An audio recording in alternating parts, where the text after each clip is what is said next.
en ce jour de la deuxième édition de la conférence messianique dans l'île de France. Merci, chers frères et sœurs, de nous retrouver ce soir pour la communion de Yeshua HaMashiach qui est le Christ.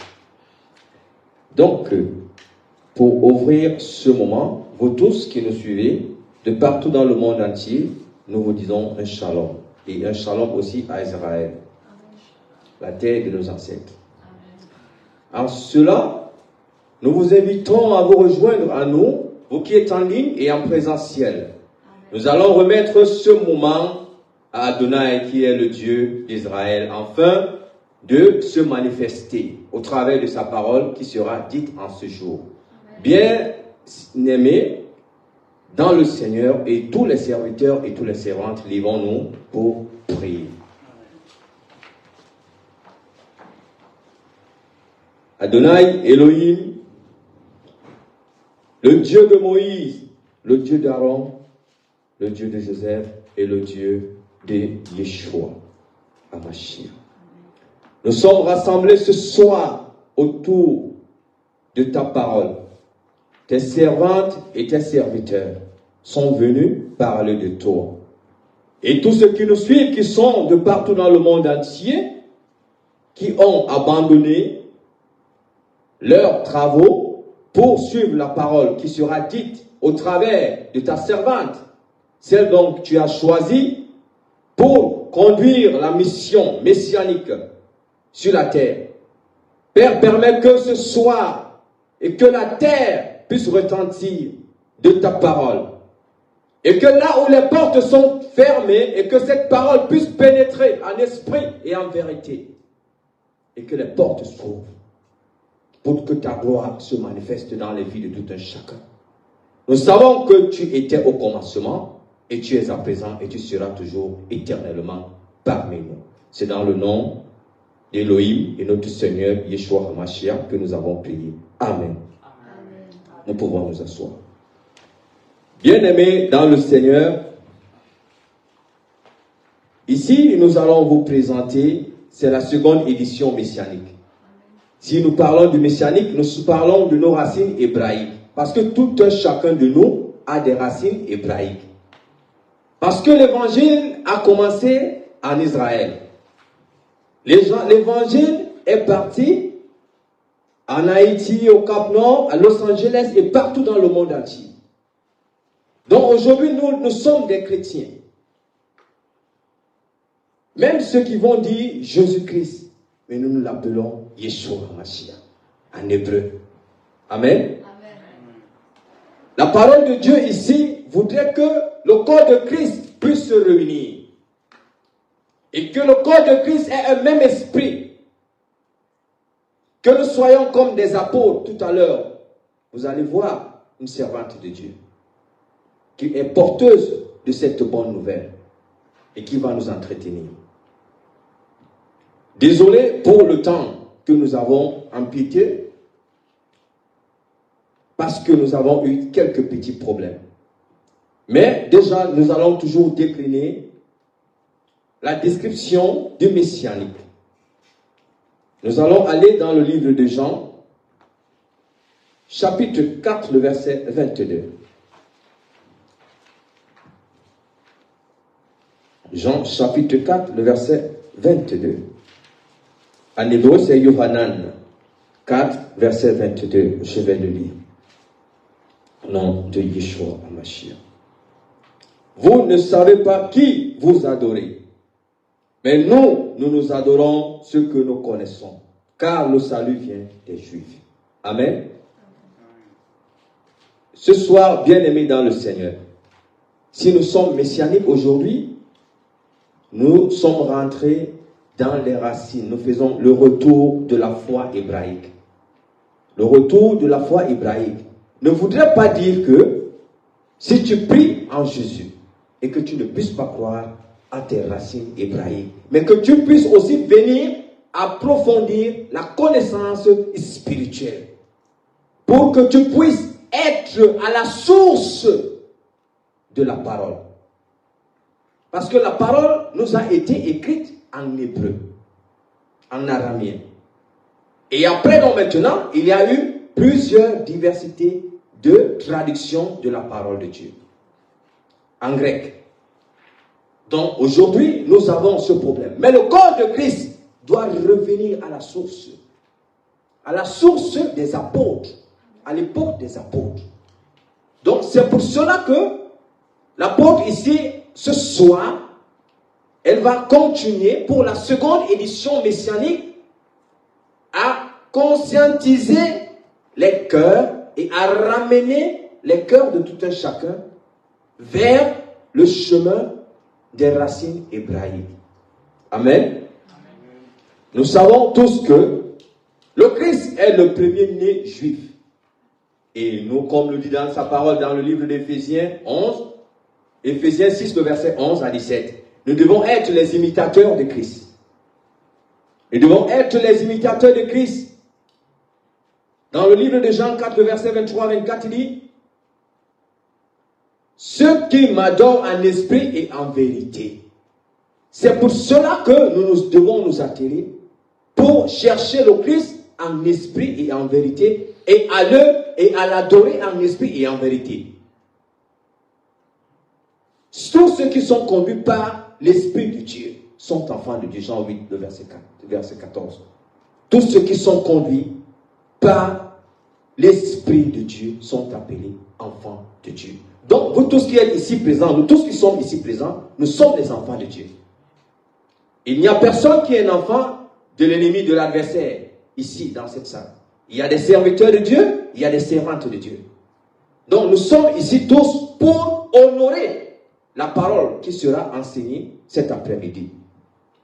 Et nous allons aller dans le but, découvrir donc et approfondir la connaissance messianique des racines de la foi en Yeshua HaMashiach. Bien-aimés dans le Seigneur, je vais vous inviter à lire un verset biblique dans le livre de Ézéchiel, le chapitre 34, le verset 11 à 12. Ézéchiel 34, le verset 11 à 12. Nous allons voir quelque chose dans le livre de Ézéchiel. 34, le verset 11 à 12. Voilà. Car ainsi parle Adonai Elohim. Je prends les choses en main. J'irai moi-même chercher mes brebis. Et j'en prendrai soin. Tout comme un berger prend soin de son troupeau. Au milieu de ses brebis dispersées. Je prendrai soin de mes brebis. Je les délivrerai de tous les endroits où elles étaient dispersées le jour du brouillard et de l'obscurité. Amen. Adonai lui-même ira chercher ses brebis. Puisque aujourd'hui, nous nous levons pour perdre les brebis d'Adonai. Et Adonai dit lui-même dans la parole, dans cette parole, que lui-même il va chercher ses brebis. Et comment lui-même cherchera ses brebis? C'est par la parole de vérité. C'est par la parole de vérité qu'il pourra chercher ses brebis. Mais c'est celui qui est la brebis d'Adonai qui reconnaît la vérité d'Adonai. Vous tous ici présents, vous connaissez la parole de Dieu. Nous tous, nous obéissons à la parole de Dieu. Nous observons la parole de Dieu. Donc, c'est pourquoi nous allons aller dans le livre de Jean 17, le verset 3.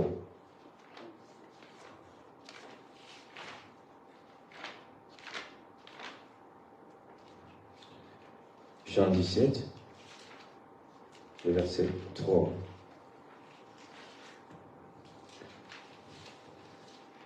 Je lis au nom de Yeshua.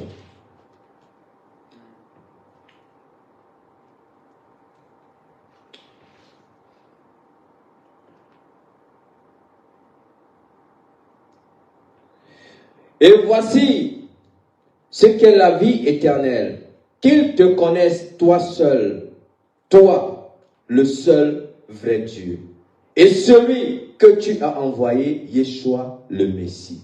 Amen.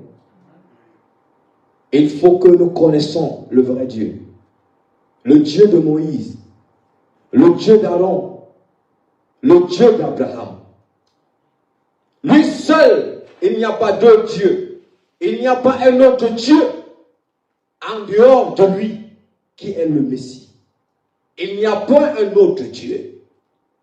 Parce que dans cette parole, il nous dit, il est mieux que nous le connaissons. Parce que lorsque nous le connaissons, nous pouvons donc être ses imitateurs. Mais si on ne connaît pas Dieu, on ne peut même pas être son imitateur. Connaître Dieu, c'est quoi? C'est connaître la parole. Amen. Amen. Connaître Dieu, c'est quoi? C'est connaître la parole. Amen. Si tu ne connais pas la parole, tu ne peux pas connaître Dieu. Dieu est la parole. Dans le livre de Genèse, chapitre 1, nous voyons cela. Et dans le livre de Jean, 1 Jean, chapitre 1, le verset 1 à 3, nous voyons aussi la parole. Et tout ce qui est dans la Torah, de la Genèse à l'Apocalypse, c'est la parole de Dieu. Et nous devons connaître la parole de Dieu. Et ça, c'est Dieu. Amen. Amen. Donc, c'est pour cela que tous les serviteurs de Dieu et tous les servantes de Dieu, aujourd'hui, nous devons avoir Dieu dans nos cœurs. Nous devons retourner à Dieu. Donc, c'est pourquoi c'est important dans nos vies d'avoir la connaissance spirituelle.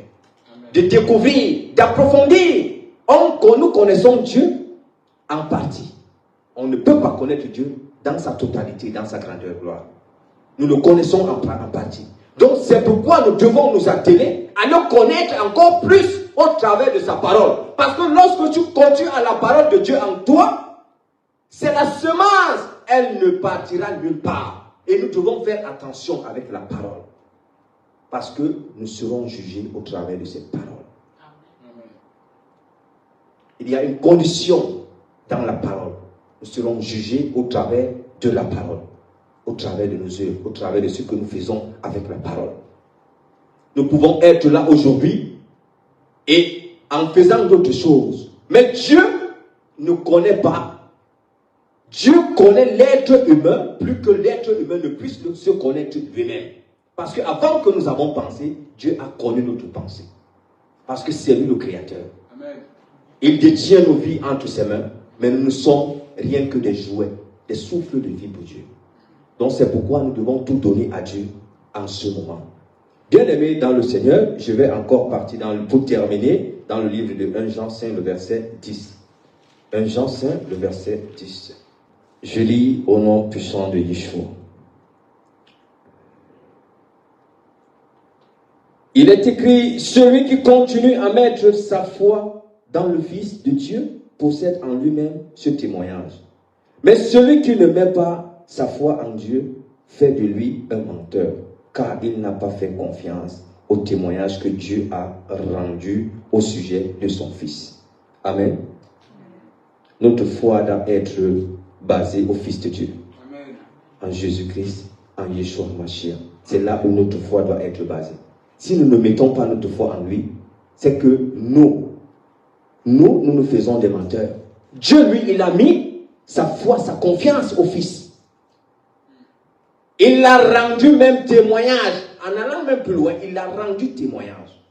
Dieu a rendu témoignage de son Fils, qu'il est venu sur la terre. Et tout ce qu'il a fait sur la terre, Dieu l'a rendu témoignage. Donc c'est pourquoi aujourd'hui, nous nous rendons aussi témoignage par ses bienfaits et par son enseignement qu'il a laissé à ses disciples. C'est pourquoi nous revenons dans les gouvernants apostoliques, messianiques des apôtres. Aujourd'hui, lorsque nous parlons du messianique, le messianique vient du mot Messie.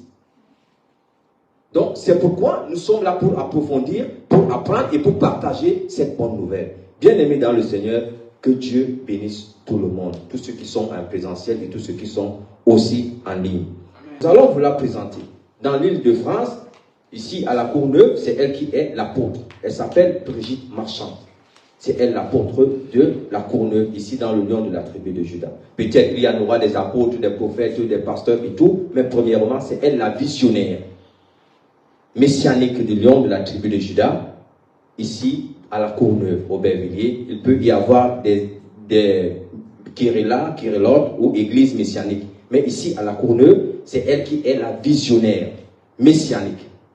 Donc c'est elle qui conduit la vision, avec aussi accompagnée aussi de ses servantes et de ses serviteurs que Dieu a mis auprès d'elle et que Dieu va encore réajouter auprès d'elle pour conduire les brebis pour hériter le royaume des cieux. Parce que nous sommes sur la terre pour travailler la vie éternelle.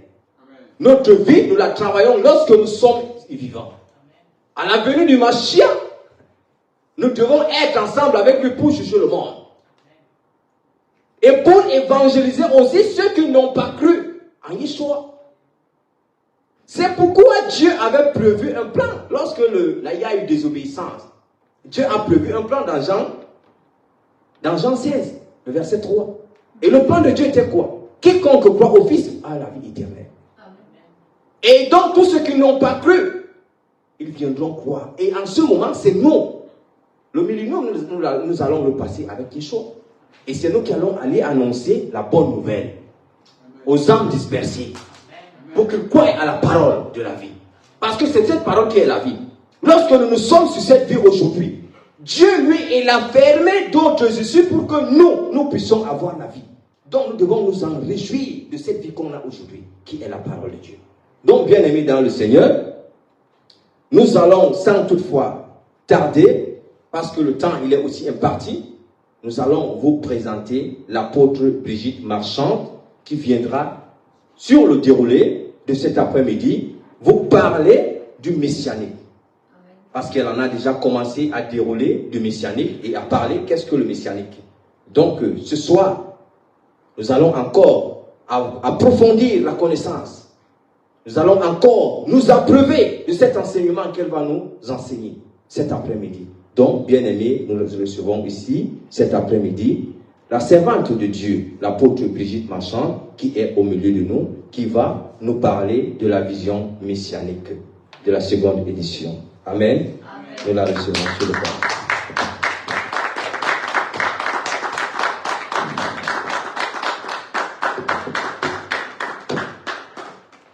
Alléluia. Amen. Bon, vous avez applaudi pour vous, maintenant applaudissez pour Yeshua Mashiach. Ah, ça c'est plus fort, hein? C'est mieux, n'est-ce pas? Alléluia. Donc soyez les bienvenus, vous qui êtes en présentiel. Donc vous pouvez vous saluer les uns les autres en vous disant Shabbat Shalom. Alléluia. Donc Shabbat Shalom à tout le monde. Voilà. On se fait des bisous, on se fait tout. On se salue, que le Seigneur vous bénisse. Alléluia. Tu es bon, on se retrouve. Et je retrouve mes enfants. Voilà. Et il y a des enfants qui se retrouvent. Voilà, soyez bénis. Amen.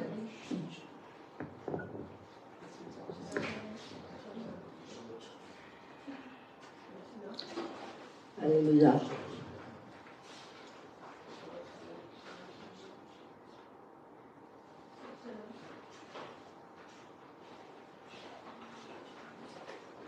Donc soyez richement bénis, soyez puissamment bénis.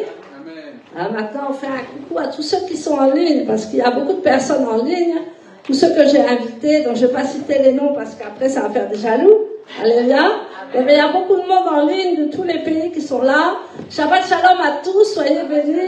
Et nous allons encore faire de grandes choses avec vous, parce que c'est vous qui nous soutenez dans le ministère, vous qui êtes dans toutes les nations.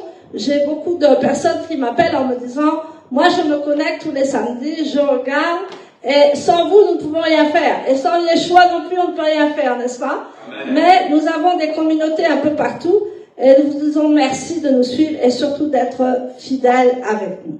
Amen. Alléluia. Amen. Donc là c'est la deuxième édition. Le Seigneur m'a mis à cœur parce que vous savez, dans ces derniers temps, depuis 1948, Israël est redevenu un État. Alléluia. Amen. Avant il n'était plus État. Et depuis 1948, celui qui bénit Israël sera béni.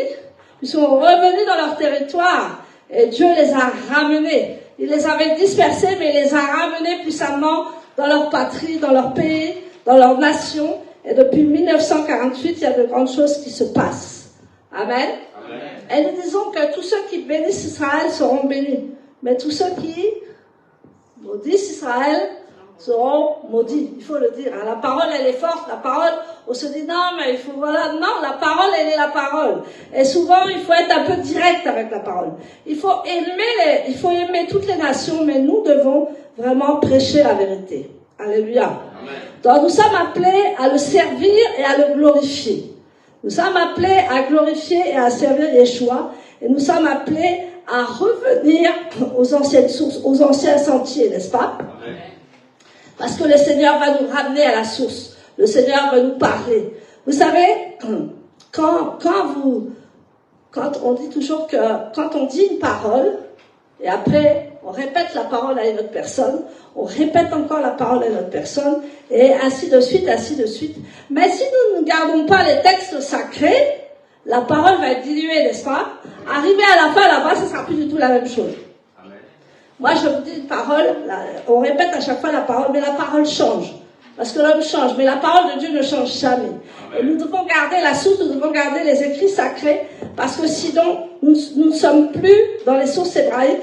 Et c'est à force de cela, c'est à force d'avoir des enseignements erronés, c'est à force qu'on nous a prêché des mensonges et des choses qui n'existaient pas à l'époque que nous n'avons pas chuté, mais nous ne sommes pas bénis comme nous devrions être bénis. Nous allons voir des exemples où ils prêchaient, où ils priaient pour les malades. Et tout à l'heure, nous allons voir l'église des Actes des Apôtres, quand l'église est née et quand le feu du Saint-Esprit est tombé sur les apôtres. Nous allons voir que, à l'époque, ils ne prêchaient que la Torah. Alléluia. Il n'y avait pas encore les évangiles. Les évangiles sont venus, les évangiles, les épîtres et apocalypses ne sont venus que dans l'année, à partir de l'année 49-50 de l'ère chrétienne. Et Yeshua, quand il est venu, c'était à partir de l'ère 33 qu'il est venu. Et que là, tout a commencé. Mais on ne les appelait pas chrétiens. On les appelait pas juifs messianiques. On les appelait les nazoréens. Pas nazaréens, les nazoréens en hébreu. Donc ça veut dire que c'était des gens mis à part. Amen. Et nous allons voir que dans tout cet épisode, le Seigneur Yeshua était avec eux et de grandes choses se passaient. Et dans cette église de l'Acte des Apôtres, il y a 3000 personnes qui ont été sauvées. Et la Bible dit, on le voit dans Actes tout à l'heure, que beaucoup étaient sauvés et que le Seigneur ajoutait des gens dans l'église. Et que cette église messianique est devenue très puissante. Nous allons voir qu'il y avait plus de 40 000 membres à l'époque qui étaient venus à Yeshua et que cette église était florissante. Elle était en bonne santé, elle était puissante, elle était vivante et il y avait de grands miracles qui se passaient. Où en sommes-nous, mes frères et sœurs? Où en sommes-nous? C'est la question qu'on se pose, n'est-ce pas? Vous savez, souvent, il faut se remettre en question. Il faut se regarder dans un miroir et se dire, bon, j'en suis où? J'en suis où dans la vérité? J'en suis où dans ce que je fais dans la vie? J'en suis où dans la mission sur la terre? Quelle est ma mission sur cette terre et j'en suis où? Et là, dans la fin des temps, nous scrutons les Écritures et nous revenons à la source. Pourquoi? Parce que c'est la vérité. Nous ne voulons pas changer. C'est pas le mouvement messianique, ce n'est pas un mouvement nouveau. C'était quand Yeshua était là, puisque nous disons que le messianique vient du Messie. Et quand à l'époque, on ne les appelait pas des églises messianiques, mais on les appelait la secte des Nazoréens. Si on t'appelle secte actuellement, tu es dans le bon chemin. Alléluia. Puisque ce mouvement avec Yeshua était tellement puissant qu'en fait, on se disait, mais c'est pas possible, il y a quelque chose qui ne va pas. Et les scribes, les pharisiens, ils étaient toujours en train de vouloir mettre Yeshua par terre, de vouloir l'accuser, de vouloir faire des choses contre lui parce que il était quelqu'un qui disait les Écritures. Il était lui-même la parole, il était lui-même les Écritures. Et quand il citait la Torah, c'était tellement puissant. Alléluia. Donc lui, il est notre modèle, Yeshua, Jésus-Christ. Il est notre modèle et nous devons le suivre. Et nous ne devons pas suivre des hommes, mais le modèle. Bien sûr, nous avons des pères et des mères spirituelles, des personnes qui dirigent les assemblées, des visionnaires. Mais nous devons faire notre travail. Alléluia. Nous devons faire notre travail. Et nous sommes à la fin des temps et nous devons nous lever. Nous devons travailler. Vous savez, dans un travail séculier, on travaille beaucoup. Moi, je travaille beaucoup dans la semaine. On doit faire la même chose pour le travail de Dieu. Souvent, on met le travail de Dieu après. On se dira, je vais travailler, je vais tout faire, je vais gagner de l'argent. Et si j'ai encore un peu de temps, je vais servir Dieu. Mais Dieu voudrait qu'on revienne aux sources et qu'on mette Yeshua Mashiach en premier maintenant. qu'on soit passionné de lui, qu'on revienne aux Écritures et qu'on travaille pour lui. Alléluia. Nous ne devons pas nous lasser de son travail, mais le travail doit augmenter avec nous. Et bien souvent, quand nous avons notre travail séculier, nous sommes fatigués le soir. Ressource-toi dans la prière. Si tu es fatigué, prie. Ne va pas te coucher parce que tu es fatigué. Ne fais pas des choses qui vont te pénaliser la nuit. Alléluia. Amen. Il faut toujours prier le Seigneur avant de se coucher. Et nous sommes tellement fatigués. Il y a un ami à moi qui dit notre esprit est tellement surchargé. Vous savez pourquoi votre esprit est tellement surchargé? Parce que vous avez tellement enregistré des choses que vous n'êtes même plus capable d'enregistrer la parole de Dieu. Pourtant, elle est simple, elle est vivante, elle est édifiante. Moi je dirais même, elle est terrassante. C'est mon mot. Elle est terrassante. Pourquoi? Parce que nous n'avons plus le temps d'étudier les Écritures. Et Dieu voudrait qu'on revienne dans Actes des Apôtres. Il veut qu'on revienne à cette Église puissante. Quand il y avait 3000 membres le jour de la Pentecôte, ils ont accepté Christ. Il n'y avait pas besoin de faire tout le cinéma qu'on fait maintenant. Par la puissance du Saint-Esprit, le Saint-Esprit les a menés chaque jour. Vous savez pourquoi? Parce que les apôtres, ils étaient dans la vérité. Et ils étaient dans la Torah, les psaumes et les prophètes. À l'époque, le Nouveau Testament n'existait pas. Nous on appelle ça l'Alliance renouvelée. Il n'existait pas. L'Apocalypse n'existait pas. Les Épîtres n'existaient pas. Et tous les samedis, ils allaient à la synagogue. Alléluia. Et quand ils allaient le samedi à la synagogue, qu'est-ce qu'ils faisaient les autres jours? Si vous avez lu les Écritures en Actes, vous devez le savoir. Qu'est-ce qu'ils faisaient les autres jours? Ils allaient dans les maisons. Ils partageaient le pain. Ils priaient pour les gens. Et c'était tellement une puissance. Amen. Amen. Maintenant, qu'est-ce qui se visite? On fait des zooms maintenant. C'est bien. Moi aussi, j'en fais des zooms. Bien sûr que la puissance de Dieu n'a pas de limite, on peut. Mais quand on va chez les personnes, ils allaient chez les personnes et ils priaient. Ils faisaient la communion fraternelle. Alléluia. Chaque église a quelque chose de puissant. Et le plus puissant, bien sûr, on n'est pas parfait. Aucune église n'est parfaite. Alléluia. Amen. Mais nous avons la responsabilité, quand les gens viennent, de les accueillir avec l'amour de Dieu. Avec la communion fraternelle. Amen. Et s'il y a la communion fraternelle réelle, alléluia, vous allez voir, il y a des miracles qui vont se passer. L'onction va passer de frères et sœurs et de sœurs en frères, et ça va être puissant. Vous voulez un secret? Faites la communion fraternelle avec les gens. Et vous allez voir que l'onction va gagner tout le monde. Amen. Il n'y aura même pas besoin d'imposer les mains. Ça va aller dans toute l'assemblée. Parce qu'il y a l'amour de Dieu, et il y a la fraternité, il y a la communion, il y a la foi entre les fidèles. Amen. Donc, cette communion fraternelle, nous l'avons. On n'est pas les spécialistes, mais tous ceux qui viennent à la Keïla, le lion, la tribu de Juda, ils nous disent toujours, oh là là, qu'est-ce qu'on est aimé, qu'est-ce qu'on est chouchouté, c'est la communion fraternelle. Ça, c'est le secret. On dit, non, c'est le travail des diacres. Non, c'est tous notre travail de pouvoir aimer les gens, de pouvoir échanger, parce que sans l'échange, sans le partage, l'église est vide. Et l'église, c'est pas une église vivante. Il faut que le Saint-Esprit travaille à travers chacun de nous. Et que le Saint-Esprit se meuve dans chaque personne. Et que l'onction de Dieu court. Vous voyez, que les vagues du Saint-Esprit, il faut reconnaître ça, les vagues du Saint-Esprit, dis à ton voisin. Les vagues du Saint-Esprit, c'est quand il commence à prendre le sang. Amen. Amen. Que l'onction prenne tout le monde. Parce qu'il y a l'amour. Vous savez, une église j'ai pas dit que tout le monde tombe par terre, hein. Amen. Amen. Mais j'ai dit que tout le monde est impacté quand il y a la foi, il y a l'amour et il y a la communion fraternelle. Amen. Ça, c'est très important à la fin des temps. Et si vous faites ça, si le Seigneur vous utilise, il ne faut pas négliger cela. Amen. Amen. Donc, dans Genèse 12, versets 1 à 3, l'Éternel dit à Abraham, va-t'en de ton pays, de ta patrie, et de la maison de ton père. Dans le pays que je te montrerai, je ferai de toi une grande nation, et je te bénirai. Je rendrai ton nom grand, et tu seras une source de bénédiction. Je bénirai ceux qui te béniront, et je maudirai ceux qui médiront sur toi. je maudirai ceux qui disent du mal sur toi.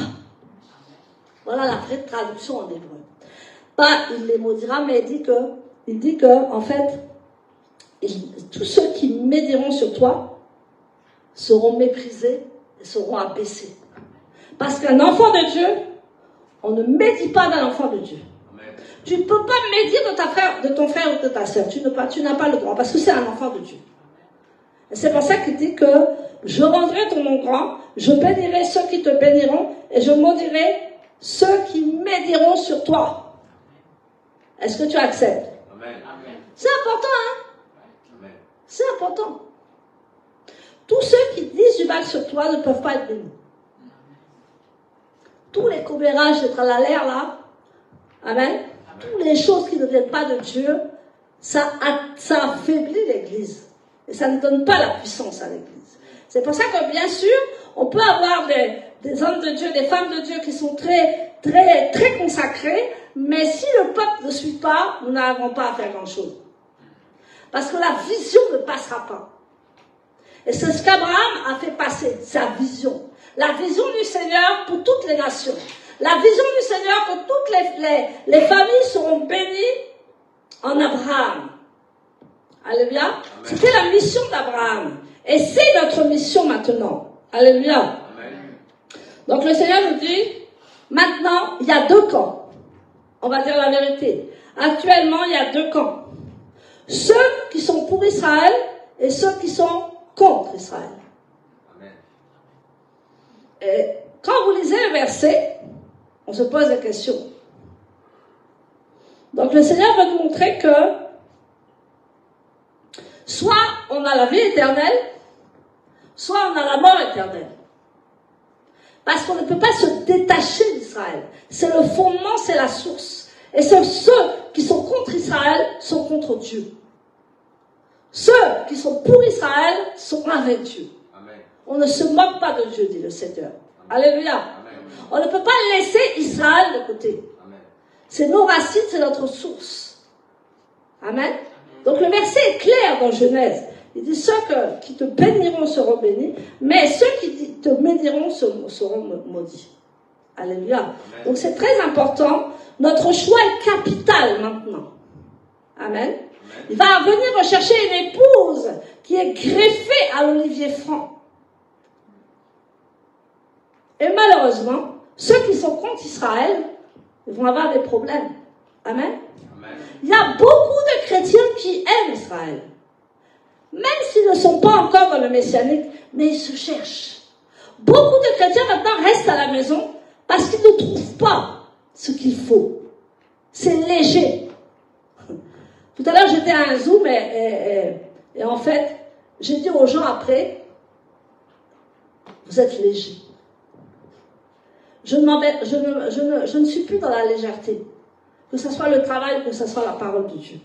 Il faut être lourd dans la parole de Dieu. Il faut être lourd dans tout ce qu'on fait. Il faut être posé dans tout ce qu'on fait et on va réussir. Amen. Amen. Donc le Seigneur vraiment nous voit et dit que les croyants en Yeshua vivaient leur foi et ils étaient instruits dans la foi. Ils vivaient la foi et ils étaient instruits dans la foi. Amen. Amen. Donc maintenant, les premiers témoins, les premiers disciples au temps de Yeshua. Comme je disais tout à l'heure, les premiers témoins de Yeshua étaient appelés des Nazoréens. Pas Nazareth, Nazaréens, non. Ça, c'est le français. Le français est trop dilué. Mais la véritable signification, c'est Nazoréen, qui veut dire le consacré, celui qui est à part. Amen. Les noms ont une importance, je veux dire, vitale. Et tout ce qu'on prononce comme nom, il y a une bénédiction derrière les noms et les mots. Amen. Donc, c'est ainsi que Yeshua, la Bible dit, se fit voir, il se montra.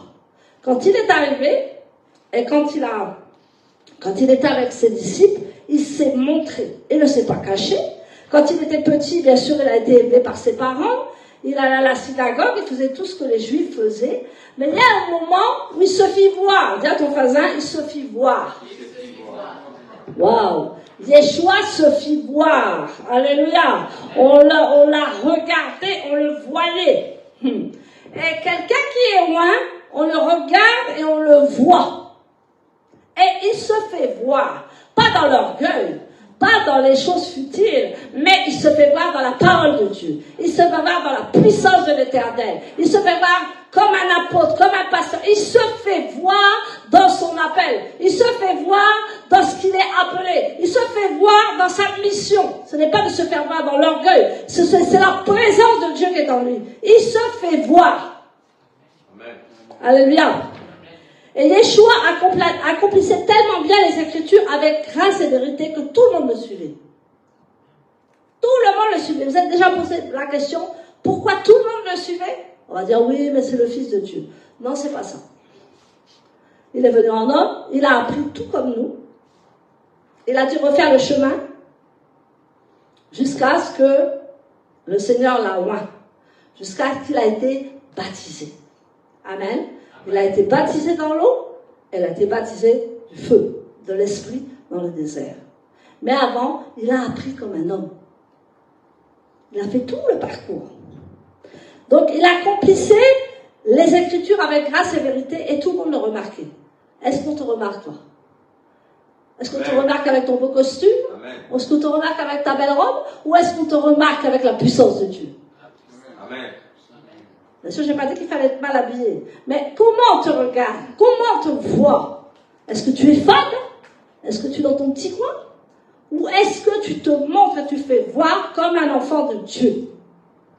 Et un enfant de Dieu a de la prestance. Un enfant de Dieu est toujours devant. Un enfant de Dieu a la parole de Dieu dans sa bouche. Un enfant de Dieu n'a peur de rien. Amen. Un enfant de Dieu, il y a tellement la présence de Dieu qu'il y a quelque chose qui doit se passer autour de lui. C'est impossible qu'il ne se passe rien. Rien que quand tu arrives, tu mets le pied quelque part. Je dis vous, parce que c'est le Saint-Esprit. Je dis vous, parce que c'est les vagues de l'Esprit. Moi, j'aime bien dire vous. Je suis en Afrique. Alléluia. Amen. Donc, le Seigneur, il se fit voir, et nous devons nous faire voir de cette façon. Pas dans l'orgueil, mais être effacé, être dans l'humilité. Mais quand il faut parler, il faut parler. Quand il faut prêcher, il faut prêcher. Quand il faut parler et parler à un frère ou une sœur, la puissance en toi doit démarrer au quart de tour. Amen. Amen. Tu sens sur toi. Moi, je sens sur moi. Tu peux dire que c'est un secret. Chacun a son secret avec le Saint-Esprit, n'est-ce pas? Mais tu dois sentir l'Esprit de Dieu sur toi, à l'intérieur de toi. Il y a quelque chose qui se passe. Tu marches, tu t'assois, tu passes, parce que le Saint-Esprit t'accompagne partout où tu vas. C'est ça, en fait, ce que vivait Yeshua, et c'est ce que ses disciples vivaient. La puissance de Dieu à l'intérieur, à l'extérieur de Dieu. Amen. Donc, le Seigneur nous dit aussi que c'est Nazoréen, quand on va lire la parole de Dieu en Marc 10, verset 47. Si quelqu'un peut nous lire, Marc 10, verset 47.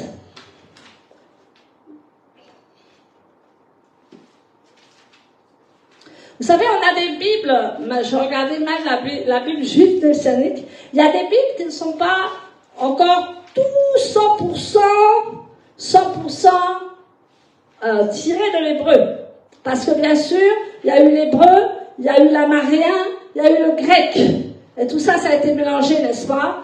Et nous, on a pris plus du grec que l'hébreu ou de l'amaréen. Amen. Et les Écritures ont quand même été diluées. Maintenant, on revient aux Écritures sacrées, mais les versions ne sont pas toutes les mêmes. Marc 10, verset 47. Amen. Je lis au nom puissant de Yeshua. Amen. Quand il entendit que c'était Yeshua de Nazareth, il se mit à crier, Yeshua, fils de David, aie pitié de moi. Plusieurs. Non, c'est bon. Marc 10, verset 47. Amen. Moi, ma version dit, ayant entendu que Yeshua, le Nazoréen, en hébreu, passait. C'est pour ça que je dis, il y a des versions, en fait. Vous voyez la version juive messianique, là. C'est pas encore ça. Alléluia. Donc, mais ça, on peut pas avoir une version complètement pur, sacré à 100%, mais en fait, nazoréen, c'était, on disait la secte de Nazareth, c'est-à-dire qu'ils venaient de Nazareth, hein, et Yeshua venait de Nazareth, mais on disait les nazoréens parce qu'on les prenait pour des sectes, on les prenait, c'était des judéo-chrétiens. Alléluia. C'est pour ça qu'on les appelait les nazoréens, parce que c'était des judéo-chrétiens. C'est quoi les judéo-chrétiens? Alléluia. C'est le christianisme avec les racines hébraïques. C'est-à-dire qu'ils allaient à la synagogue, ils croyaient en Yeshua, parce que Yeshua était avec eux. Jésus était avec eux, mais ils respectaient les fêtes de l'Éternel, qui ne sont plus du tout respectées. Nous verrons ça tout à l'heure. Ils respectaient le Shabbat, parce que le dimanche n'a jamais été le jour de l'Éternel. Et ils respectaient la foi juive, mais en Yeshua. Amen. Amen.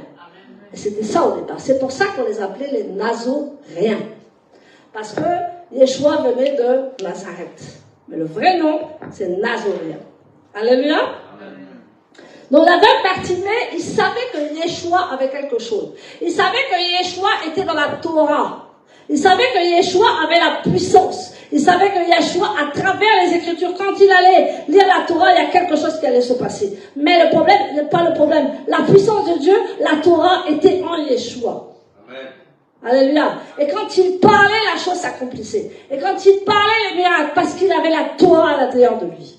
Alléluia. Amen. Mes frères et sœurs, c'est pour ça qu'il n'y a plus beaucoup de miracles, parce que la parole a tellement été diluée. Mais quand tu prononces un mot, la vérité, tu vas voir que non seulement tu auras des frissons, non seulement le Saint-Esprit va agir, mais il y a des choses qui vont se passer dans l'assemblée. Amen. Tu le sens quand tu parles, ça part. Les serviteurs et les servantes de Dieu vont comprendre. Amen. Alléluia.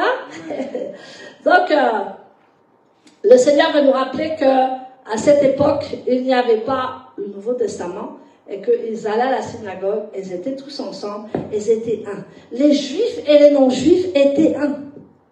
Alors pourquoi on a tous séparé? À la fin du 1er siècle, les juifs et les non-juifs, ils étaient ensemble. Puisqu'il n'y avait pas de Nouveau Testament. Donc ils allaient tous à la synagogue. Ils prenaient la Torah et Yeshua les enseignait. Yeshua n'est pas dans le Nouveau Testament. Yeshua est dès le départ. Amen. Et le Nouveau Testament est une continuité. Il est venu accomplir la parole. Il n'est pas venu enlever la loi, la parole de Dieu, mais il est venu l'accomplir complètement. C'est-à-dire que de la Genèse jusqu'à l'Apocalypse, alléluia, la parole va s'accomplir.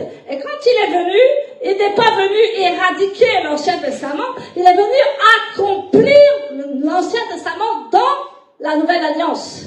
C'est pour ça que c'est puissant. C'est pour ça que nous voyons qu'ils étaient puissants. Pourquoi? Parce qu'ils avaient la Torah en eux et ils avaient la Torah qui s'accomplissait en Yeshua. Est-ce que je répète ou ça va? Est-ce que vous avez bien compris ça? Amen. Alléluia. Amen. Donc on ne peut pas, ça n'a pas de sens de séparer l'ancien du nouveau. Puisque Yeshua était, dès le départ, il était là. Et il est venu l'accomplir, tout ce qui était dans l'Ancien Testament. Il est venu mettre l'alliance renouvelée, une nouvelle alliance avec lui, avec Yeshua. Mais il n'a rien retiré de l'ancienne alliance. Ça va un peu? Amen. Alléluia. Donc nous voyons que nous devons prononcer les bons mots. Maintenant, allons voir quand le mot chrétien est apparu. Amen. Amen. Allons voir Acte 11, versets 25 à 26. Si pasteur Oscar, tu peux nous lire. Acte 11, versets 25 à 26. Et là, nous allons voir quand on va commencer à appeler les disciples de Yeshua des chrétiens.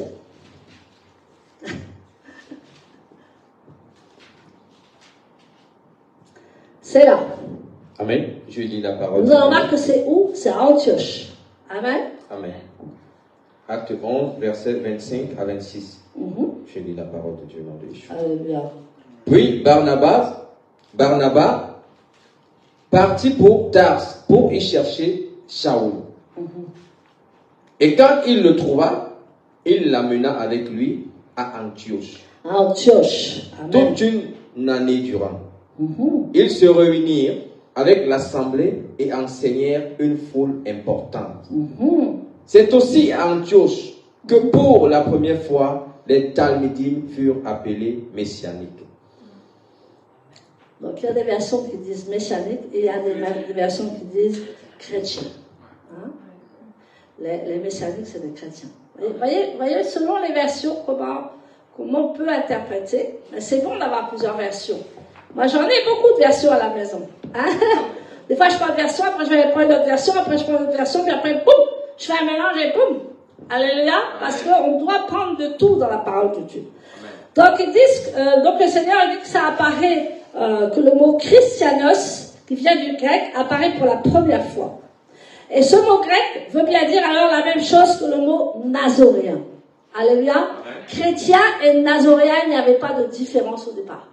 Amen. Puisque les nazoréens avaient leur foi juive, étaient chrétiens, et les christianos, les chrétiens, eux aussi avaient leur foi, et ils étaient tous ensemble. Donc nazoréen et christianos étaient ensemble.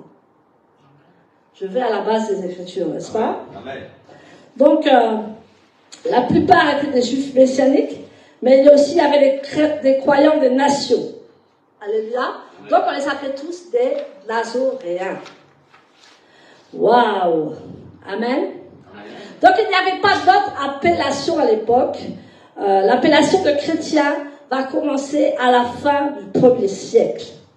Mais le christianisme des Actes des Apôtres était exclusivement juif. Alléluia. Amen.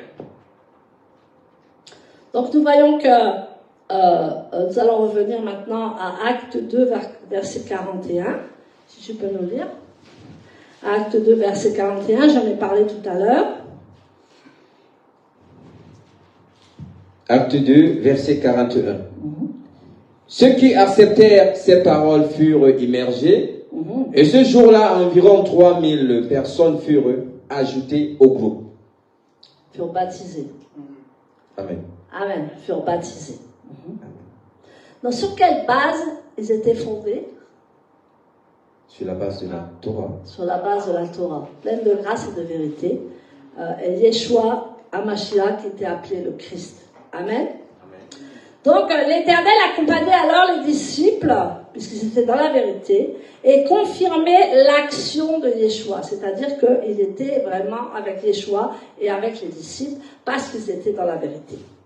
Et donc, la croissance était assurée par l'Éternel. Je vous dis que si ce n'est pas l'Éternel qui bâtit l'Église, personne ne peut la bâtir. Amen. Et à l'époque, quand il y a eu 3000 personnes, c'est l'Éternel qui a bâti son Église, avec son fils bien-aimé Yeshua. Personne n'y venait, il n'y avait pas besoin de trop évangéliser. La puissance de Dieu était tellement là qu'ils étaient baptisés et s'ajoutaient de jour en jour dans la Keïla. Amen. Amen. Donc, nous voyons aussi qu'il est écrit qu'une grande foule de sacrificateurs obéissaient à la foi. Amen. Et ils se convertissaient avec Yeshua. Vous savez, il n'y a pas besoin de trop parler pour que les gens se convertissent. C'est nous-mêmes qui sommes témoins avec Yeshua. Moi, je vois beaucoup de gens qui connaissent la Bible par cœur. Gloire à Dieu. Mais ça ne fait pas de nous des gens puissants. Alléluia. Des fois, c'est du légalisme. On prend les versets, on tape. Comme moi, en fait, on disait avant que les femmes, le ministère des femmes, c'était comme si c'était comme... Je n'ai jamais combattu avec un verset. Jamais. Le Seigneur m'a dit, si tu commences à combattre avec des versets, que la femme est dans le ministère, tu es foutu. Donc fais ton travail et on va te reconnaître. Et souvent on combat inutilement dans la parole de Dieu. Si tu as été appelé par le Seigneur, ça va se voir. Si tu n'as pas été appelé, là tu vas combattre avec les versets. Mais ça ne sert à rien. Moi je n'ai jamais combattu la parole de Dieu avec la femme. Jamais. Moi pourtant on m'a insulté, on dit non, les femmes n'enseignent pas, je n'ai jamais répondu. Mais quand j'étais là, sur la chair, on voyait que j'étais une servante de Dieu. Un jour, Dieu m'a dit, je vais les confondre. Mon père spirituel était parti à Abidjan, et il m'a dit, tu vas aller prêcher dans mon église. J'étais sa fille, donc. J'ai dit, mais c'est une responsabilité. À l'époque, j'étais toute jeune dans le ministère. Il dit, mais si je te mets quand même, c'est que j'ai confiance en toi. Il dit, il y a les pasteurs qui sont là, il y a tout le monde qui est là, il y avait des pasteurs. Donc, il m'a dit, tu vas prêcher, c'est tout, tu vas prêcher, tu vas venir, tu vas prêcher. Ok, on y va. C'était à Villers-Belle, là, pas très loin. Et en fait, les pasteurs me regardaient bizarrement. Qu'est-ce qu'elle veut faire là, la femme? Alléluia. Amen. Et moi, au début, ça m'impressionnait, parce que j'étais nouvelle dans le ministère. Le Seigneur m'a dit, aie confiance en toi. À la louange et à l'adoration, tu te mets par terre, tu adores. Ça a commencé.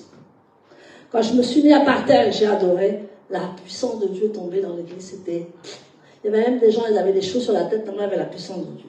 Après, quand j'ai prêché, là, c'était encore autre chose. Moi, je dénigrais les gens qui étaient assis, qui se levaient. Vous savez, les gens qui sont saisis par le Saint-Esprit sur leur chaise et qui viennent devant. Avant, je critiquais ça.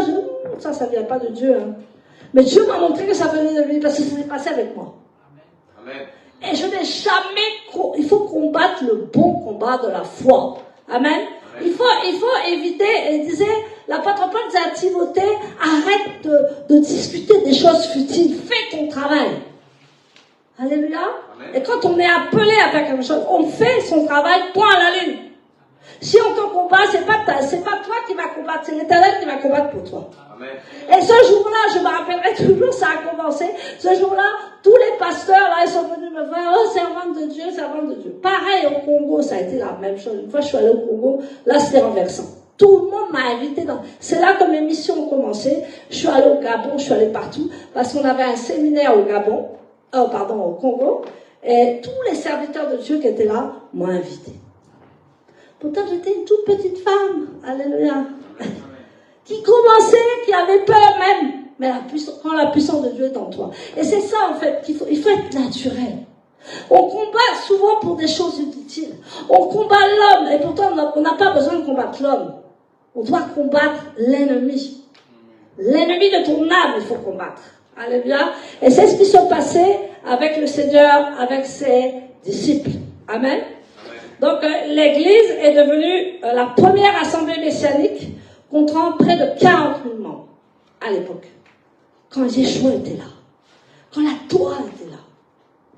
Mes amis, je le dis haut et fort, s'il ne valait pas la Torah de Genèse à Apocalypse, vous ne serez pas puissant. Si vous n'avez que le Nouveau Testament, vous serez à demi puissant. Si vous n'avez que l'Ancien Testament, vous serez un peu plus, mais à demi puissant. C'est les deux réunis. La puissance de Dieu se déverse. Amen. C'est pour ça qu'il faut être dans les Écritures. Alléluia. Amen. Donc, le Seigneur nous dit aussi que quand l'Esprit de la vérité, le Consolateur viendra vers vous, il va vous aider. Et il doit nous aider maintenant. Amen. Amen.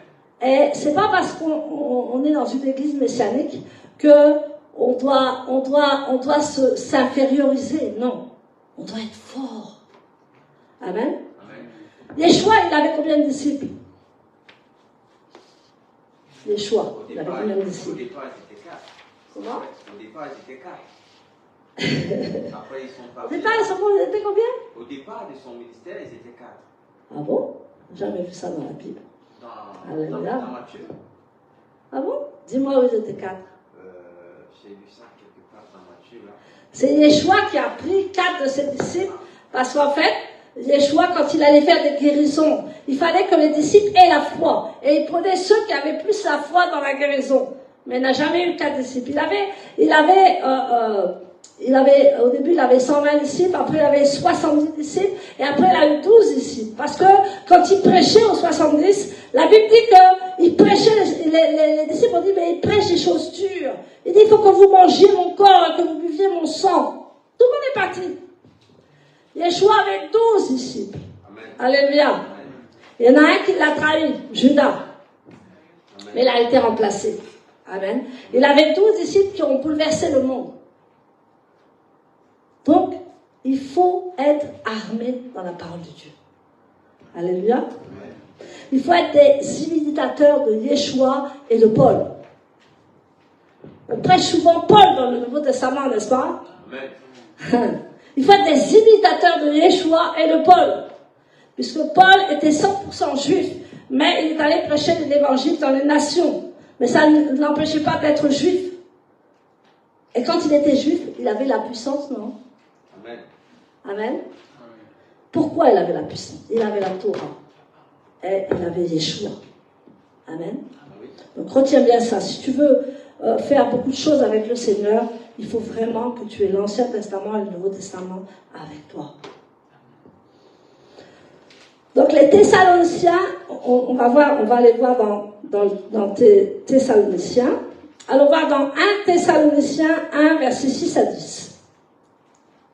Et nous allons voir que Paul va féliciter l'assemblée de Thessalonique.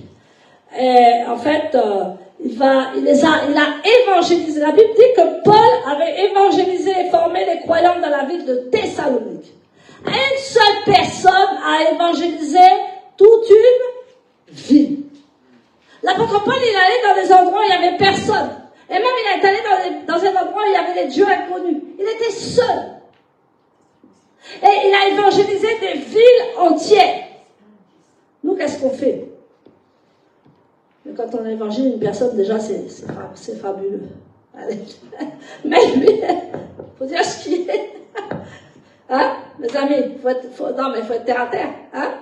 Nous, quand on a évangélisé une personne, on dirait que...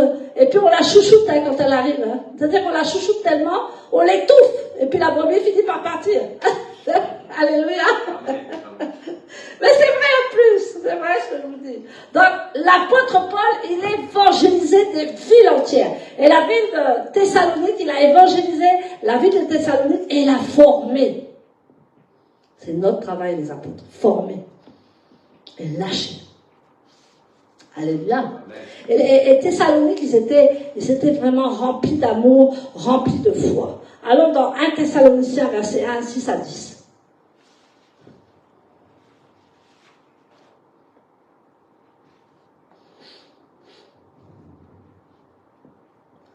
Un Thessaloniciens 1, verset 6 à 10.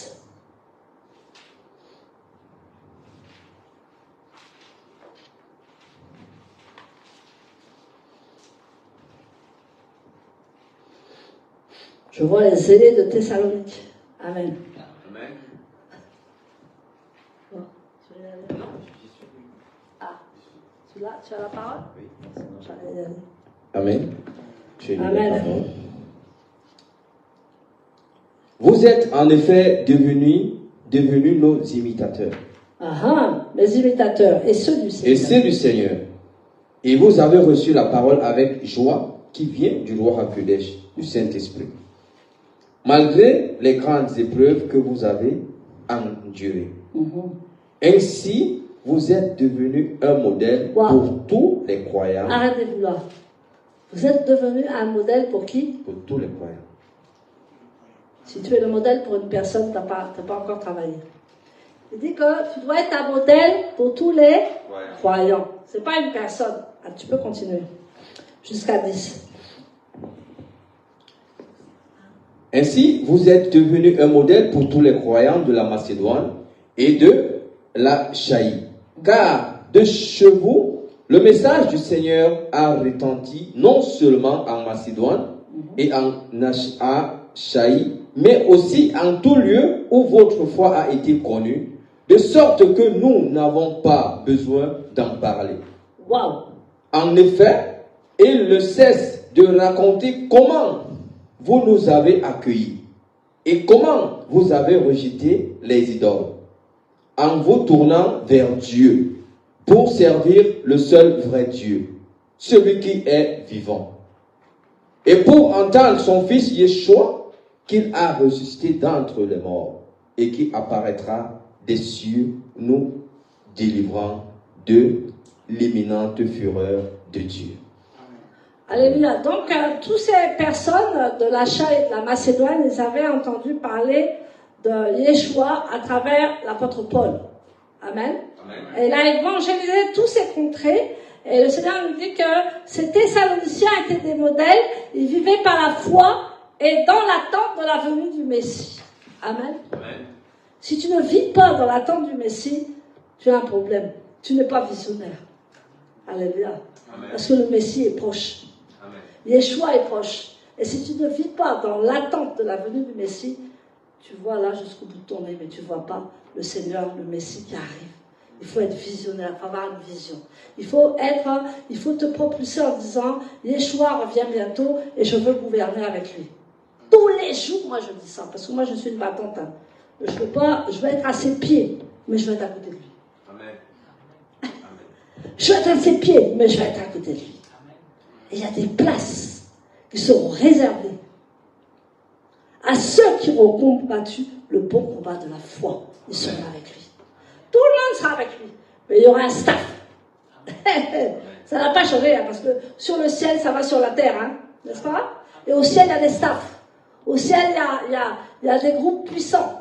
Au ciel, il y a des gens qui sont près de Dieu. Les 24 vieillards, ils adorent, ils jettent leur couronne. Et ils disent qu'il est le Seigneur au siècle des siècles. Ceux-là, ils sont près de Dieu. Amen. Il y a des récompenses, mes frères et sœurs. Cette récompense sur la terre, on a des petites récompenses. Mais quand Yeshua va revenir sur la terre, on aura des grandes récompenses. Et je ne vis que pour ça, les grandes récompenses.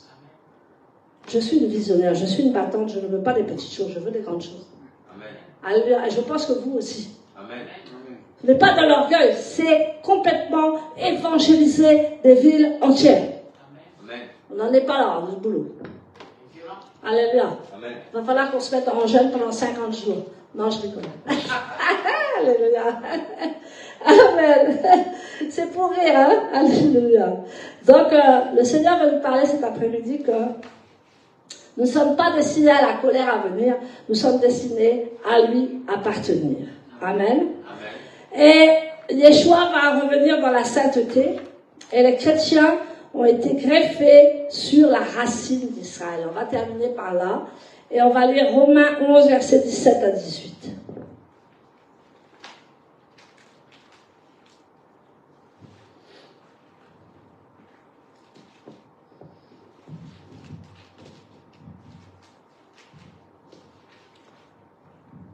Romains 11, verset 17 à 18. Verset 17 à 18, j'ai lu au nom de Yeshua. Amen. Toi, olivier sauvage, tu as été greffé parmi les branches. Alors que quelques-unes d'entre elles ont été cassées. Ainsi, tu es devenu coparticipant de la racine généreuse de l'olivier. Amen. Amen. Verset 18. Verset 18. Alors, ne te vante pas en te considérant meilleur que les branches. Mais si tu te vantes, souviens-toi que ce n'est pas toi qui portes la racine. C'est la racine qui te porte. Amen. Amen. Donc on doit être conscient de ça. Et le Seigneur nous dit ce matin que nous sommes une assemblée de croyants. Assemblée de croyants, c'est ecclésia en grec. Et en hébreu, c'est keila. Alléluia. Donc nous sommes la keila, l'assemblée de Dieu. Assemblée de croyants, ensemble. Et en fait, nous devons revenir aux racines, donc nous devons revenir au Shabbat, nous devons revenir aux fêtes de l'Éternel. Alors, il y a des fêtes maintenant, Noël, les Pâques, en fait, toutes sortes de fêtes qui étaient instaurées au niveau de la foi romaine, grecque. En fait, tout ça, ça a bouleversé tout. Nous devons revenir aux racines des fêtes de l'Éternel. Alléluia. Et beaucoup de fêtes ont été oubliées, beaucoup de fêtes ont été mises de côté. On doit revenir à la source. On doit venir au Shabbat, parce que le Shabbat n'est pas religieux, mais le Shabbat est une puissance, et c'est ce que nous faisons tous les samedis. Nous faisons le Shabbat, pas religieusement, mais avec la puissance de Dieu. Et nous savons que Yeshua va agir. Nous savons que l'Éternel va se lever sur nos vies. Nous savons que toutes les églises, les Keila, Messalis du monde entier vont réveiller la vraie église. Amen. Alléluia. Amen. Ils ont un rôle spécifique, c'est de réveiller l'église entière. Amen. Amen. Et il dit qu'on va le faire parce que c'est la fin des temps. Donc, les Thessaloniciens étaient greffés sur l'olivier franc ou pas? Amen. Oui. Amen. Amen. Et toi, tu dois être greffé sur l'olivier franc. Amen. Et nous savons que le peuple est détruit par manque de connaissance. Voilà pourquoi le Seigneur nous dit ce matin que nous devons vraiment lui appartenir, nous devons être des chrétiens des nations, nous devons fêter les fêtes les fêtes juives, les fêtes de l'Éternel, et nous devons nous attacher au Shabbat. Et nous devons avoir la communion fraternelle, et nous devons être puissants. Si nous sommes dans la Torah et dans l'Alliance renouvelée, nous sommes puissants. Dis à ton frère, nous sommes puissants. Nous sommes puissants. Alléluia. Amen. Parce que nous pouvons, Yeshua n'est pas venu à abolir la Torah et les prophètes et les psaumes, il est venu accomplir. Amen. Amen. Bon, voilà en fait ce que je voulais vous partager aujourd'hui. Après, nous verrons les premiers conflits de la pensée grecque et la pensée hébraïque dans les assemblées. Nous allons voir qu'est-ce qui s'est passé la fois prochaine pour la 3e édition. Comment ça s'est passé que maintenant tout est divisé, tout est à droite et à gauche. Le Seigneur veut nous interpeller là-dessus et disait que le Seigneur est avec nous pour prêcher la vérité. Que le Seigneur vous bénisse. Amen. Amen.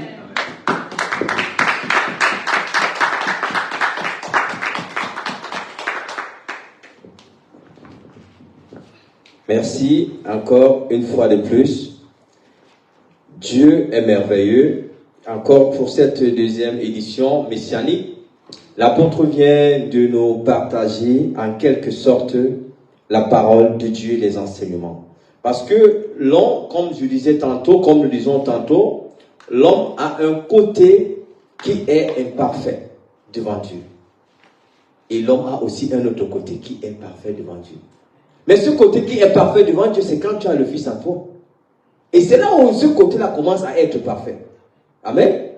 Et c'est pourquoi être totalement parfait, c'est connaître toute la parole de Dieu. Amen.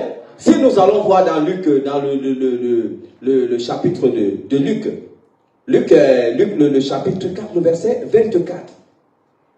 Parce que Yeshua, lui, il a enseigné à ses disciples la Torah, qui est l'Ancien Testament. Et après, il les a enseignés les prophètes. Et après, il les a enseignés les psaumes. Et après, maintenant qu'ils sont partis,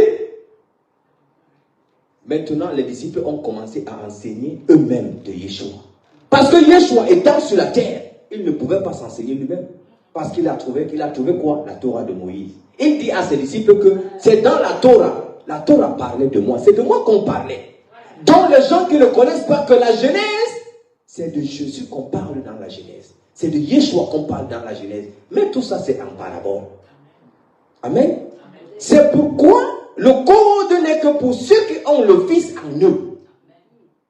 Dieu a donné la possibilité aux enfants de Dieu de pouvoir avoir la clé de décoder ce qui a été codé. C'est à nous de décoder la parole de Dieu. Et à nous de l'interpréter selon l'esprit. C'est pourquoi dans Jean 14, 26, il dit mieux vaut que j'y aille vers le Père. Auprès de lui, vous demandez le consolateur, le révélateur. Il vous enverra. Il pourra vous dire même des choses à venir qui ne sont même pas écrites dans la Bible. C'est pourquoi les choses prophétiques sont des choses qui sont mystérieuses devant les hommes qui n'ont pas des yeux spirituels. Parce qu'ils pensent toujours que la prophétie ne peut qu'avoir des choses qui sont dans la parole de Dieu. Mais nous avons reçu l'esprit de vérité. Amen. Donc, c'est pourquoi, bien-aimés dans le Seigneur, nous avons passé un bon moment. Mais l'apôtre, je sais que l'apôtre n'est pas allé en profondeur. Mais prochainement, elle va dégager le coin. Aujourd'hui, elle a choisi l'assemblée, mais prochainement, elle va dégager le coin. Parce que je connais qu'elle est très éloquente. Moi, je l'appelle Powerful. Ah ouais, moi je l'appelle Powerful parce que quand elle prend la parole de Dieu, elle nous démontre comment les Écritures ont été annoncées et comment l'œuvre de Dieu doit continuer sur la terre. C'est pourquoi je bénis aussi toute l'assemblée et nous allons passer au moment de témoignage. Et que si quelqu'un peut témoigner de cette parole et de cet enseignement, il peut venir nous rejoindre et donner son témoignage. Donc, étant enfant de Dieu, ne soyons pas timides dans l'assemblée. N'ayons pas la crainte de Dieu. Nous n'avons pas reçu l'esprit d'adoption, mais nous avons reçu l'esprit d'autorité. Donc, si Dieu t'a parlé, moi, je vais commencer à donner mon propre témoignage. Moi, ce qui m'a parlé, c'est le mot nazoréen. Amen. Et elle a encore cité un autre mot grec qui était le mot, c'est Christo, c'est quoi? Christianos. Voilà. Et que ces deux mots-là n'étaient qu'ils adoraient quoi? Ils étaient tous ensemble. Mais c'est là où je pensais que l'apôtre devait continuer, mais elle n'a pas continué. Elle a fait un break. Ouais, là, elle a gardé. Là, elle a fait un break. Je connais l'apôtre. Elle a fait un break, donc elle veut nous donner un avant-goût pour que nous puissions entrer. Donc, c'est là où je bénis encore le Seigneur. Pourquoi? Parce que la parole, c'est chaque jour qu'on apprend et c'est chaque jour qu'on découvre la gloire de Dieu. Donc, c'est pourquoi je remercie encore en ce témoignage pour ces deux mots qui sont reliés en un seul mot. Amen. Amen. Moi, c'était mon témoignage là.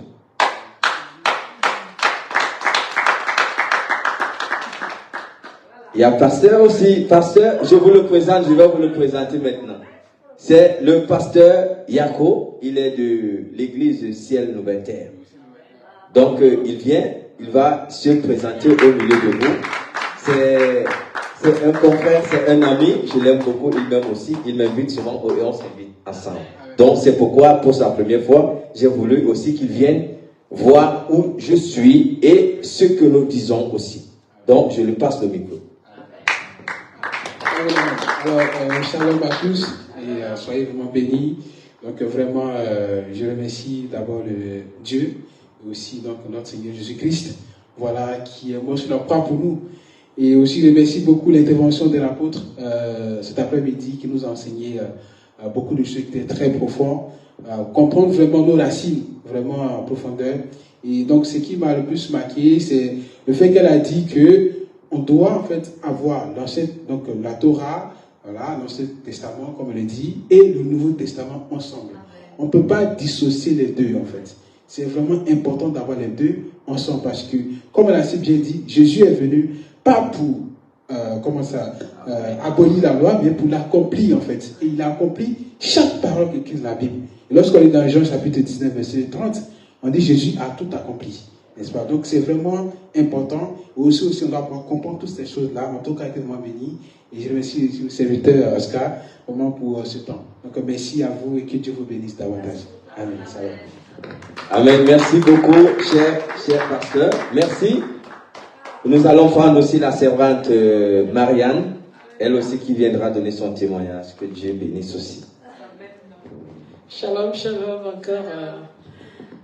Moi, je tenais déjà à remercier le Seigneur et dire merci à l'apôtre Brigitte pour tous ses enseignements et le serviteur Oscar pour tout ce que j'ai appris encore aujourd'hui. Et je rends gloire à Dieu de ce que moi je rends témoignage déjà. J'étais quelqu'un de timide avant à la base, mais depuis que j'ai rencontré le Seigneur, il a fait de moi quelqu'un aujourd'hui. Je peux parler sans avoir peur, alors qu'avant c'était pas facile pour moi, mais donc je rends déjà gloire à Dieu pour ça. Et là, je sens que je suis prête déjà pour son œuvre. Donc, voilà. Comme on a dit, il faut adorer Dieu en esprit et en vérité et prêcher la vraie évangile, l'évangile de vérité, de sortir des doctrines du culte de la personnalité, comme on voit un peu partout aujourd'hui. C'est l'évangile qui n'amène pas le peuple à avancer, pour moi. Ça amène plutôt les gens à la perdition, parce que si on reste sur les prophéties, la prophétie, il y a des gens qui meurent et qui laissent les prophéties derrière eux. Donc c'est vrai que la prophétie nous aide à avoir une vision, la prophétie nous aide, mais pour entrer dans cette prophétie, il faut qu'on connaisse la parole. Si on n'est pas dans la base de la parole, c'est rien. Tu peux avoir une prophétie, mais si tu n'as pas la parole, tu n'as pas la base, tu n'as pas les qualités requises, et que tu n'es vraiment pas assis, mais elle ne peut pas se réaliser. C'est vrai que Dieu nous demande de prier, mais la prière ne suffit pas pour moi. La prière, avec la prière, nous devons l'accompagner avec des actions, avec des actes. Comme moi, je me dis souvent, mais si les païens sont riches, pourquoi nous les chrétiens, on ne va pas devenir riches? Notre papa qui a créé le ciel et la terre, et l'or et l'argent appartient. Pourquoi nous, on ne peut pas créer des choses aussi comme les païens le font? Mais nous aussi, les chrétiens, nous sommes appelés à faire de la politique. C'est pour la gloire de Dieu, parce que c'est dans la politique aussi qu'on peut impacter. Et créer des écoles, faire des choses, créer des orphelinats. Parce que moi, j'ai dit, si on doit créer des orphelinats, par exemple, je prends l'exemple, On n'aura pas peut-être besoin d'avoir, c'est pas tout le monde qui va avoir des partenaires ou bien des gens qui vont soutenir. Mais si on crée des choses, des écoles, on crée des cultures, on fait des trucs, de l'élevage, des choses, des sources de revenus honnêtes, je crois que Dieu même va solliciter, Dieu va faire des choses qui pourront faire que on va aider, on va vraiment faire l'œuvre de Dieu, on va soutenir les pauvres, les orphelins, parce que moi c'est mon projet aussi, c'est de venir en aide, parce que si Dieu m'a fait passer par tout ce par quoi je suis passé, c'est pour que je sois une source de bénédiction aussi pour les autres, un canal de bénédiction pour les autres, pour les femmes, redonner espoir et le courage aux femmes de se relever, de ne pas abandonner pour dire que c'est pas parce qu'on traverse les étapes. Non, on ne doit pas abandonner parce que Dieu nous a pas donné un esprit de faiblesse, il nous a donné un esprit de force. Donc on doit avoir le courage, la détermination, la foi et la conviction dans tout ce qu'on fait. Parce que si on n'a pas la conviction, on n'a pas la foi, on n'a pas la détermination, on ne peut pas atteindre nos objectifs. On doit avoir une vision aussi. Parce que tu ne peux pas servir Dieu sans vision. Il faut toujours avoir une vision. Donc, je vais dire que ça m'a permis encore de comprendre beaucoup de choses. Et ça m'équipe encore, au fait, au niveau de la parole. Donc, c'est pour encourager les femmes, encourager les jeunes, encourager les hommes, à dire que le temps est arrivé, où le Seigneur avait dit qu'il reprendra son esprit sur toute chair. Donc, l'heure n'est plus à la rigolade, qu'on sorte des évangiles du culte de la personnalité, des évangiles qui n'amènent pas les gens à se convertir, mais plutôt de nous reconcentrer, de revenir à la source, comme l'apôtre a dit, de revenir vraiment chercher la source. La source, c'est la parole. Si on n'est pas dans la parole, dans la Torah, comme on dit, je ne sais pas où est-ce qu'on va aller puiser les forces. Et je retiens aussi que c'est vrai qu'il ne faut pas dissocier, parce que c'est dans la parole qu'on puise la puissance aussi. C'est dans la parole qu'on trouve la force, c'est dans la parole qu'on trouve la sérénité, c'est dans la parole qu'on trouve la confiance, comme le Psaume 23 nous le dit, l'Éternel est mon berger, il nous dirige sur les verts pâturages et tout consort. Donc, il y a beaucoup à dire en fait, mais c'est un peu ce que j'ai appris, je dis selon comme l'Esprit me conduit. Donc, pour dire merci beaucoup, et je rends gloire à Dieu de permettre à ce qu'aujourd'hui je puisse me permettre de dire ce que j'avais, et dire merci beaucoup pour tout ce que j'ai appris et que je continuerai à apprendre. Comme on dit, on ne cessera d'apprendre. On grandit chaque jour, on ne cesse pas d'apprendre, on continuera jusqu'à ce que Dieu nous amène à la perfection, là il veut nous amener. Donc voilà, je remercie toute l'équipe. Merci. Amen, merci beaucoup. Nous pouvons aussi encourager la sœur qui a donné son témoignage. Parce que là, nous voyons que les servantes de Dieu sont en train de témoigner comme Dieu a témoigné de son Fils. Nous aussi, c'est un devoir pour nous. Donc, si tu es là aujourd'hui, Dieu, lui, il a fait son travail. C'est aussi à toi. Dieu, lui, dans le livre de 1 Jean 5, 10, Dieu créateur du ciel et de la terre, il a témoigné de Yeshua. Mais toi, aujourd'hui, tu témoignes qui? Après la parole, tu témoignes qui? À qui tu donnes ton témoignage? Parce que la parole, c'est Yeshua. Donc, nous vous attendons encore que vous aussi vous témoignez. Mais si vous êtes aussi comme Dieu, il n'y a pas de souci. Donc, nous allons toujours être là pour attendre que vous témoignez aussi. Que tout un chacun puisse témoigner de Dieu. Amen. Le pasteur ici a dit tout à l'heure, toute chose, Yeshua est venu accomplir toutes choses. Il est venu accomplir toutes choses dans le livre de Matthieu 5, 17. Il a tout accompli. Donc maintenant, à nous donc maintenant de témoigner ces œuvres qu'il a accomplies sur la terre. Ces œuvres, c'est quoi? Ces œuvres, c'est la parole. Tout ce que nous apprenons là, c'est la parole. À être près de Dieu. Parce que cette parole-ci, c'est pour déjà nous préparer au combat. Vous connaissez tous. On ne va pas courir. On ne court pas parce qu'il y a le combat. Si on est là aujourd'hui, c'est parce qu'il y a le combat. Les militaires se préparent, ils vont en formation. Les enfants de Dieu aussi vont en formation. Parce qu'il faut qu'un enfant de Dieu doit être formé, façonné, instruit. Oui, un enfant de Dieu, tu dois être formé, façonné, instruit, selon le modèle de Dieu. Amen. Donc, merci beaucoup, parce que je devais partir dans d'autres cieux. Merci, donc, la conférence. On va avoir un chant de joie, et après, on va donner des offrandes, et après, nous allons faire l'agapé ensemble. Entre frères, on va manger ensemble et boire quelque chose ensemble. Donc, on a un chant de joie pour passer aux offrandes. On ne peut arriver devant le sanctuaire d'Adonai sans ne pas lui rendre ce qui est à lui. La parole de Dieu dit donner à César ce qui est à César, à Dieu ce qui est à Dieu. Donc nous allons faire cette bonne séance. Et la caisse, elle est à l'arrière de vous. Donc chacun donne ce qu'il pense donner de son cœur pour Dieu. Amen.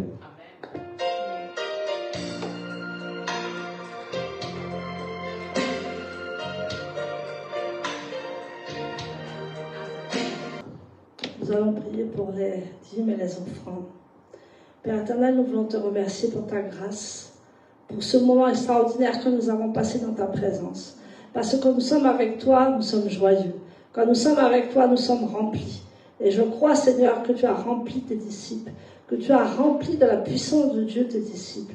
Et je crois que par ce déversement des dîmes et des offrandes, Seigneur, de grandes choses vont se passer dans la Keïla, de grandes choses vont se passer dans leur vie, parce que tu as dit celui qui sème, récolte. Alors Seigneur, merci pour la récolte, la grande récolte des âmes.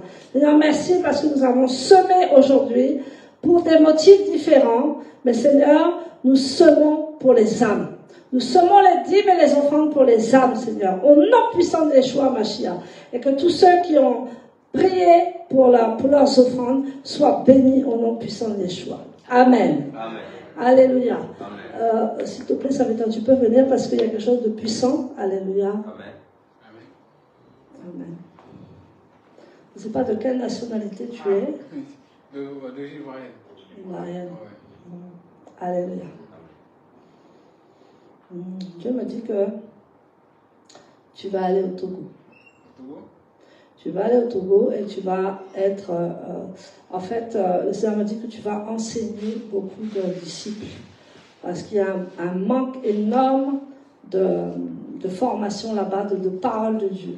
Et que tu vas même vivre là-bas. Je n'ai pas dit que c'était tout de suite. Tu vas même vivre là-bas parce que la puissance de Dieu descendra sur toi pour équiper ce pays avec la parole de Dieu. Amen. Donc c'était tellement fort, je dis bon, je vais lui dire, alléluia, que le Seigneur te bénisse pour ce Togo. Prépare-toi pour le Togo, pour envahir cette nation. Comme l'apôtre Paul a été dans les nations, toi tu vas aller au Togo pour révolutionner toutes les âmes là-bas et pour que le Seigneur t'utilise puissamment. N'oublie jamais cette prophétie au nom puissant des choses. Amen. Amen. C'était la deuxième édition et comme vous savez, la troisième édition va suivre et les dates vous seront communiquées en temps opportun. Et si dès à présent vous pouvez déjà vous connecter de sorte à pouvoir inviter 2-3 autres personnes de manière à ce que nous puissions venir. Parce que nous avons appris que même l'Église, à l'époque de l'acte des apôtres, a fait une démonstration de puissance qui n'est plus la même aujourd'hui. Et nous avons besoin donc de revenir à cette Église originelle, à nos origines hébraïques, et regarder qu'est-ce qui marchait. Où sommes-nous allés aujourd'hui? Qu'est-ce qui est arrivé pour que cela n'en soit plus ainsi? Avons-nous mis devant les intérêts humains, nos intérêts à nous, de sorte que Dieu ne soit plus pour nous le maître qu'il était, mais seulement un recours, parce qu'aujourd'hui les gens viennent à l'église seulement. Bénis-moi, bénis-moi, bénis-moi. Est-ce que c'est pour cela que le Christ était venu? Et nous avons besoin de venir et d'écouter ce que lui, il a besoin de savoir en ces temps de fin. Parce qu'en ces temps de fin, nous avons besoin que l'Église retrouve ces marques de noblesse, afin que de plus en plus de personnes soient sauvées, afin que de plus en plus de personnes soient prêtes pour le retour de Yeshua. Ceci étant dit, j'espère que vous viendrez donc à la troisième édition et vous emmènerez avec vous d'autres personnes qui ont besoin d'écouter ceci et de les répandre dans leur entourage. Alors, nous allons donc prier pour clôturer cette édition. Éternel, nous te disons merci, parce que c'est toi qui avais planifié ce moment. Et tu sais ce que toi tu avais à nous dire, et tu avais préparé nos cœurs afin que nous puissions recevoir ce que nous avons reçu. Père, nous avons confiance que ce que nous avons reçu va être mis en pratique. Et ce n'est pas seulement des mots qui sont passés comme un fait historique, mais c'est des mots qui vont avoir une portée. Et cette portée, c'est toi qui vas nous aider à l'emporter et à le faire. Voilà pourquoi nous te disons merci pour ta grâce. Nous te disons merci pour ce moment et nous te disons merci pour les moments qui vont venir. Nous allons rentrer, nous confions le retour de chacun d'entre nous en tes saintes et divines mains. Laisse que nous puissions rentrer et que ta protection ne se départe point de nous. Dans le nom puissant de Yeshua, nous avons ainsi prié. Amen. Amen.